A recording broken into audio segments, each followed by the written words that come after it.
Hello and welcome to week 10 in music appreciation. This week starts the modern and postmodern portions of our class.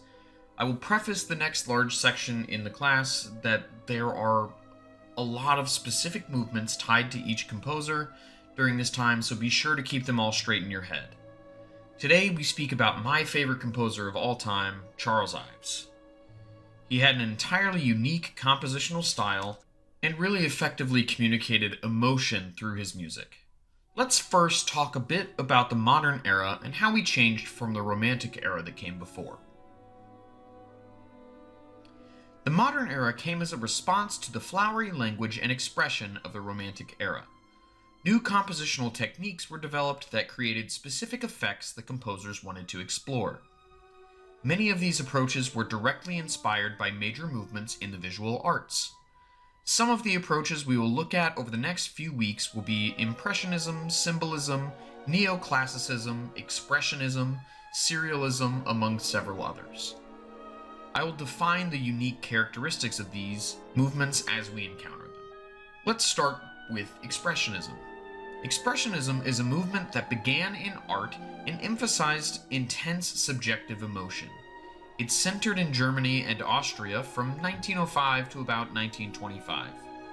Expressionist artists reflected their inner feelings rather than external appearances. They used distortion to shock their audience, to communicate the anguish of the human psyche.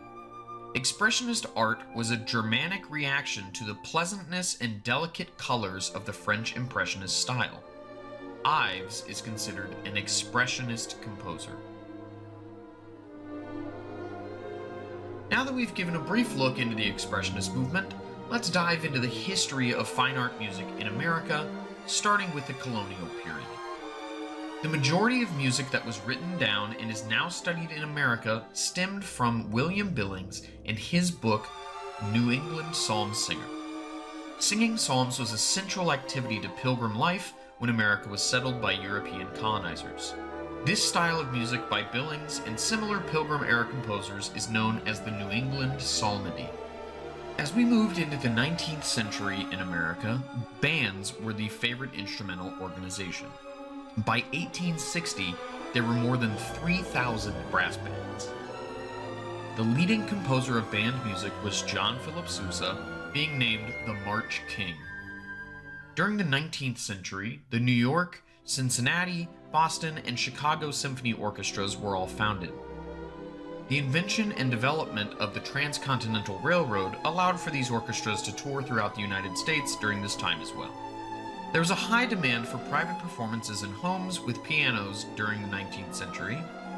The composer leading this parlor song movement was Stephen Foster.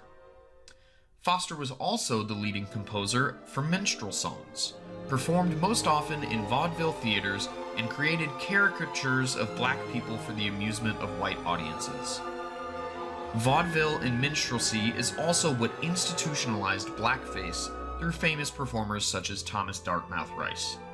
Nationalism in America grew during the 1800s as America became fascinated with promoting themselves and creating nationalistic and jingoistic music.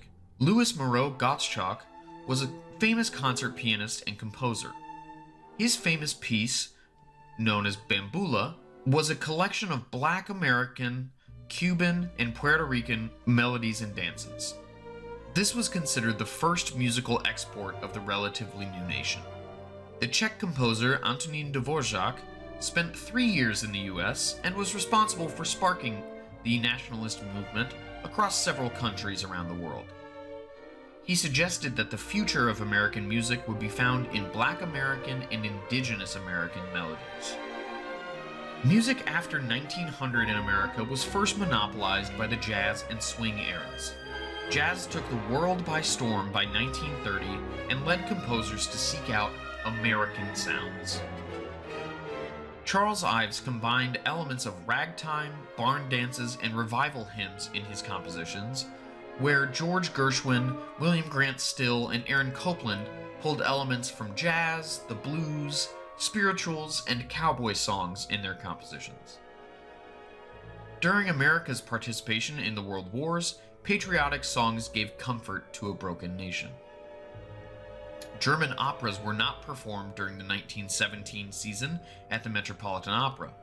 During World War II, composers wrote works based on America's history, such as Aaron Copland's A Lincoln Portrait. Alright, enough setup. I simply cannot wait any longer to talk about Charles Ives' life and music, so let's jump to it. Born in Danbury, Connecticut in 1874, Charles Ives was the son of a bandmaster and inventor who loved to experiment with sounds and created new musical instruments. Ives was taught by his father to play several instruments and to understand harmony and counterpoint. Beginning at age 10, Ives' father began developing young Charles's ear by making him sing a hymn in one key while he accompanied him in a completely different key. This would be hugely influential in his compositions later in life. At 13, Ives began playing as a church organist and had some of his compositions performed regularly. By 20, Ives had entered Yale University to study musical composition. His teacher, Horatio Parker, however, was hesitant to accept Ives' musical experimentation. Ives decided that he could keep his music as a pure form of his self-expression if he did not try to make a career out of it. He was quoted as saying that, "If a composer has a nice wife and some nice children, how can he let the children starve on dissonances?" As this decision was made, he entered into the insurance business and would work in this sector for the rest of his life while composing on the side. Ives' music is highly dissonant, at times with startling amounts of chords with tight harmonies. His style is known as polytonal, meaning that one group is playing or singing in one key, while another performs in a completely different key. His choral anthem, Psalm 67, is a great example of this. After America's involvement in World War I, Ives was hindered creatively, saying, "I practically did nothing in music. I did not seem to feel like it." In 1918, Ives suffered a heart attack at 44 years old, from which he never fully recovered. He composed very little after 1921, despite living until 1954. From 1920 until 22, Ives privately published some of his works. Notably among those publications were his collection 114 Songs and his grand Concord Sonata. The Concord Sonata was performed for the first time in 1939 and received a standing ovation.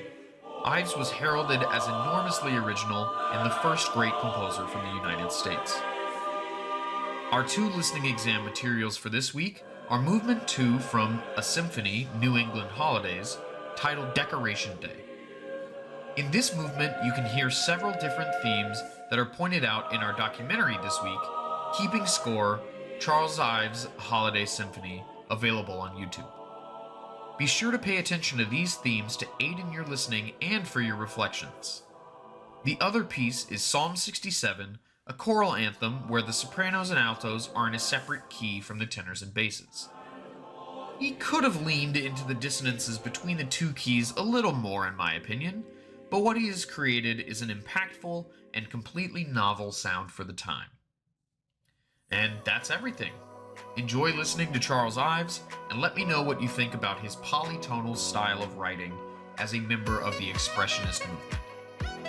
Get your assignments in, and I will see you next week. Have a good week.